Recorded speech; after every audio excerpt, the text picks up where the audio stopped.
Salam sejahtera, terima kasih karena bersama dengan saya di Nazilin Unity Channel. Perdana Menteri ke-10 Anwar Ibrahim pening kepala dengan UMNO. Apa kata cuba-cuba dekati Perikatan Nasional? Kalau ini benar-benar berlaku, kalau betul Anwar ataupun Pakatan Harapan cuba-cuba mendekati Perikatan Nasional, ini menjadi berita yang paling buruk sekali untuk UMNO. Saudara-saudara sekalian, dalam politik tidak ada yang mustahil. Semua perkara boleh berlaku dalam politik. Dalam sekelip mata, musuh menjadi rakan, rakan menjadi musuh. Itu perlu dihati-hatikan. Ramai orang menyangka itu tak boleh berlaku, tetapi tiada mustahil. Kalau tiba-tiba Pakatan Harapan bergabung pula dengan Perikatan Nasional, yang tinggal putih mata ialah UMNO. Memandangkan sekarang ini, benarkah Perdana Menteri ke-10 pening kepala menguruskan UMNO dengan tuntutan demi tuntutan yang membuatkan beliau mungkin pening kepala? Mungkinkah inilah masanya Anwar Ibrahim berdamai pula dengan Perikatan Nasional, lalu cuba dekati Perikatan Nasional? Ini juga ada rentetannya dengan mengikut netizen, ada rentetannya apabila kerajaan mula bersetuju menyalurkan peruntukan kepada pembangkang khususnya Perikatan Nasional. Jadi ada netizen kata mungkin inilah permulaannya Perikatan Nasional dan Pakatan Harapan akan bersatu atau sama-sama berjuang untuk supaya tidak ada lagi usaha menjatuhkan Anwar Ibrahim, walaupun mungkin akan timbul desakan supaya UMNO Barisan Nasional keluar daripada kerajaan perpaduan ini sekiranya mereka gagal untuk mengeluarkan Najib dari penjara Kajang supaya dapat menjalani tahanan rumah. Saudara-saudara sekalian, menurut Sabudin, saya tak pasti sama ada Perdana Menteri ke-10 pening kepala atau tidak dengan UMNO dalam isu tahanan rumah yang difailkan Najib Razak di mahkamah. Tapi saya rasa ada sedikit peninglah Anwar Ibrahim. Sebab bagaimana tak peningnya, beliau terpaksa menjaga kiri kanan. Ditelan mati bapa, diluah mati mama. Nak buat macam mana lagi? Sudahlah timbalannya sendiri dalam kerajaan, iaitu Ahmad Zaid Hamidi memihak kepada Najib dengan setuju menjadi saksi dalam saman bekas Perdana Menteri itu yang menamakan 7 responden berkaitan kerajaan, yang dalam samannya terbaru pula Ketua Pemuda UMNO Dr. Akmal Saleh mencetuskan polemik baru dengan ayat yang pedih menembak Perdana Menteri ke-10, iaitu ini soal sama ada kerajaan mahu menjunjung titah atau sebaliknya. Seterusnya, Dr. Akmal membedil Perdana Menteri ke-10 lagi dengan kata-kata, rakyat mahukan penjelasan bukan alasan. Kalau pemimpin yang bertaraf senior serta banyak makan garam mendegur Perdana Menteri ke-10 sebegitu, barangkali boleh lagi diterima. Ini tidak. Standard BBNU, budak-budak baru nak up. Menembak begitu, kalau sayalah memang terasa pedihnya. Kalau saya duduk di tempat Perdana Menteri ke-10, memang saya kena pening kepala dengan satu demi satu karena UMNO ini. Dah bagi Zaid Hamidi DNA, patutnya cukuplah tu. Janganlah Presiden UMNO cetuskan kekalutan lagi dengan setuju buat afidavit dan jadi saksi Najib pula. Sedarlah sikit saman Najib itu ditujukan kepada kerajaan. Bagilah orang lain jadi saksi. Zahid Hamidi sepatutnya jadi jaga Perdana Menteri ke-10, bukan jaga Najib. Lepas itu perangai Dr. Akmal pun Presiden UMNO tak boleh kawal. Saya boleh bayangkan bahawa selepas ini banyak lagi karena demi karena akan ditimbulkan UMNO dalam kerajaan Madani ini. Menang cuma hanya 26 kerusi tapi berlagak macam ada 260 kerusi. Sebenarnya saya pun kesian dengan Perdana Menteri ke-10 iaitu Anwar Ibrahim. Sudahlah berjuang hampir 25 tahun untuk jadi Perdana Menteri. Bila dah jadi pula, banyak lagi masalah serta beban perlu dihadapi. Masalah ekonomi, ringgit jatuh, pelaburan, pengangguran dan macam-macam lagi, semuanya lebih penting berbanding isu Najib atau Dr. Akmal. Dalam berdepan semua masalah itu, UMNO sepatutnya tidak menambahkan lagi beban yang sudah sedia bertimbun di bahu Perdana Menteri ke-10. Kalau Perdana Menteri ke-10 tak pening kepala dan masih boleh hadap semua karena UMNO, sekarang dan akan datang terserahlah. Tapi kalau Perdana Menteri 10 iaitu Anwar Ibrahim mula rasa pening, saya ada satu cadangan. Saya pun tak pernah cerita lagi cadangan ini kepada sesiapa, kata Sabudin. Ini saya hanya beritahu Perdana Menteri ke-10 seorang saja. Jangan heboh-heboh dan jangan cerita dengan orang lain, katanya. Saya cadangkan Perdana Menteri ke-10 mulakan dengan segera untuk berbaik-baik dan berhubungan dengan pimpinan Perikatan Nasional. Saya yakin kalau Perdana Menteri ke-10 hulurkan tangan tambahan lagi sekarang bulan Syawal, mereka tidak akan menolak. Kalau berunding soal peruntukan untuk PN sedia datang berunding, kalau dibayang-bayangkan untuk dibawa menyertai kerajaan, saya penuh yakin mereka lebih tidak menolak lagi. Kalau ada pun yang agak keras dalam PN hanyalah Muhyiddin Yassin dan Hadi Awang saja. Tetapi seorang ada kes mahkamah dan seorang lagi berdepan masalah kesihatan. Lain-lain pemimpin PN, saya yakin mereka tiada masalah untuk menyertai kerajaan. Tambahan lagi, PAS sebelum ini pernah bersama dalam Pakatan Rakyat. Manakala bersatu adalah rakan lama dalam Pakatan Harapan sendiri. Politik ini dinamik, tiada musuh yang kekal, tiada kawan yang abadi. Sebelum keputusan PRU15, siapa sangka UMNO dan DAP boleh bekerjasama. Kalau Perikatan Nasional dapat gigamit, biarkan saja UMNO pamit. Pilihan ada di depan mata, lainlah kalau pilihan sudah tiada.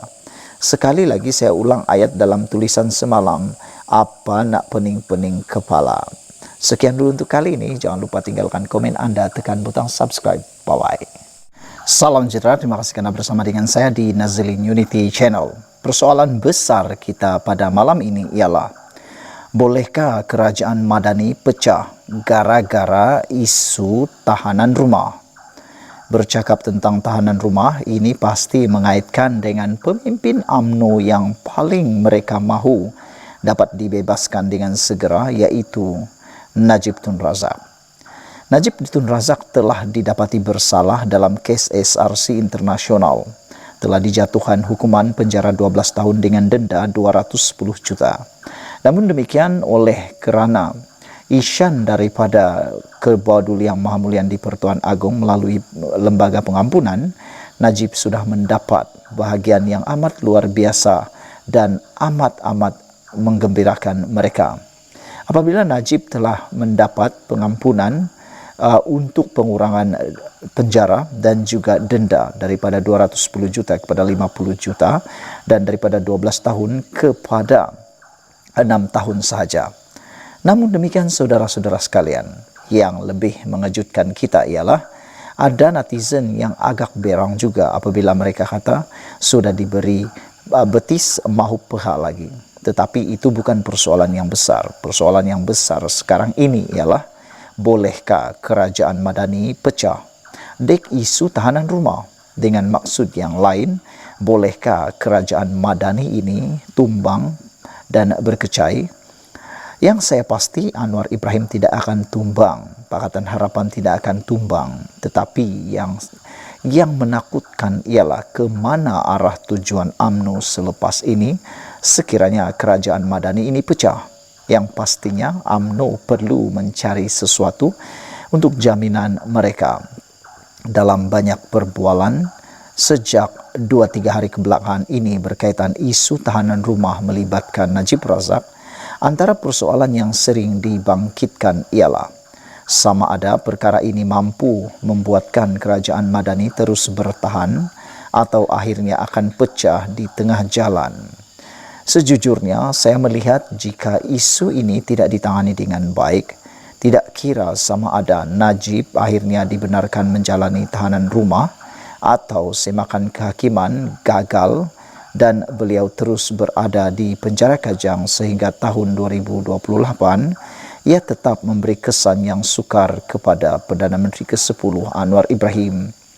Berikutan titah edendum itu sudah dibawa ke mahkamah untuk disahkan kewujudannya dan 7 responden berkaitan kewujudannya. 7 responden berkaitan kerajaan telah dinamakan dalam samannya. Mahu tidak mahu, ia kini sudah menjadi pertikaian antara Najib dengan kerajaan, dan apa yang bekas Perdana Menteri itu ingin lihat seterusnya ialah bagaimana pihak kerajaan mahu melawan dalam kes tersebut. Memandangkan kerajaan pernah menyatakan soal pengampunan adalah hak mutlak agung dan dalam bidang kuasa lembaga pengampunan, tetapi apabila sudah jadi kes mahkamah, cara bagaimana kerajaan melawannya akan menjadi perhatian yang utama.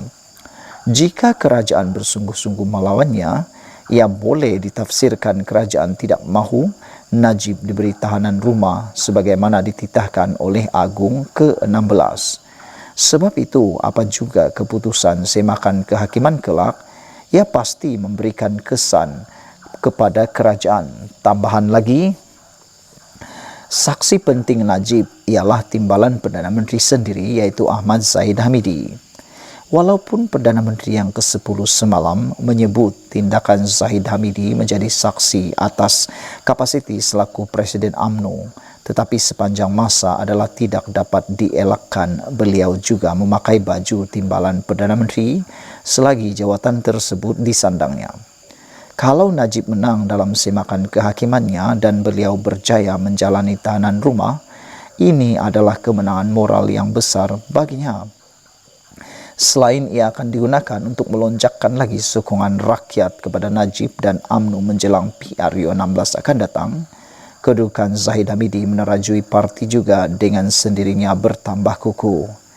Keadaan itu mungkin mendorong UMNO membuat pelbagai tuntutan lain kepada kerajaan dan Perdana Menteri ke-10 selepas ini, misalnya berkaitan kes Mahkamah Rosmah Mansur, pembebasan sepenuhnya Zahid Hamidi dalam semua kes mahkamahnya yang masih belum selesai dihadapinya. Malah tidak mustahil desakan untuk Najib diberi pengampunan penuh sebelum PRU 16 seterusnya dibenarkan bertanding semula dalam pilihan raya tersebut. Jika ini berlaku, sokongan pengundi bandar, separa bandar dan pengundi bukan Melayu serta rakyat yang waras yang selama ini gigih berjuang menentang skandal 1MDB, mereka pasti akan menjauhkan diri dari kerajaan dan Pakatan Harapan, walaupun UMNO mungkin mendapat sokongan lebih baik. Akhirnya, Pakatan Harapan akan melalui jalan sukar untuk memenangi PRU 16 akan datang. Sebaliknya, jika semakan kehakiman Najib gagal dan beliau kekal dimastautinkan di penjara Kajang, sehingga 2028 UMNO akan terus bergolak. Kedudukan Zahid Hamidi jadi rapuh dan penyokong-penyokong Najib dalam UMNO semakin kecewa dengan Zahid Hamidi serta kerajaan. Ia kemudiannya tidak mustahil akan mendorong timbulnya desakan agar UMNO keluar daripada kerajaan. Paling mungkin menjadi orang pertama yang akan melakukan desakan itu kiranya Najib kekal ditahan di penjara Kajang ialah Ketua Pemuda UMNO sendiri Dr. Akmal Saleh. Jika Zahid Hamidi gagal mengawal semua keadaan tersebut, desakan itu akan berkembang dan ianya akan menggoncang kedudukan kerajaan. Kerajaan perpaduan akhirnya akan bertukar menjadi kerajaan perpaluan, di mana palu memalu sesama sendiri tidak lagi dapat dielakkan. Maka kalau Perdana Menteri ke-10 berjaya mempertahankan kerajaan Madani ini sehingga penggal yang akhir penggal sebelum tibanya PRU 16, beliau akan menjadi Perdana Menteri paling pening kepala berbanding semua pendahulunya sebelum ini. Ditulis oleh sabudinhusin.com. Sekian dulu untuk kali ini. Jangan lupa tinggalkan komen Anda. Sila tekan butang subscribe. Malaysia kita punya, kita jaga sama-sama cintai Malaysiaku. Bye-bye.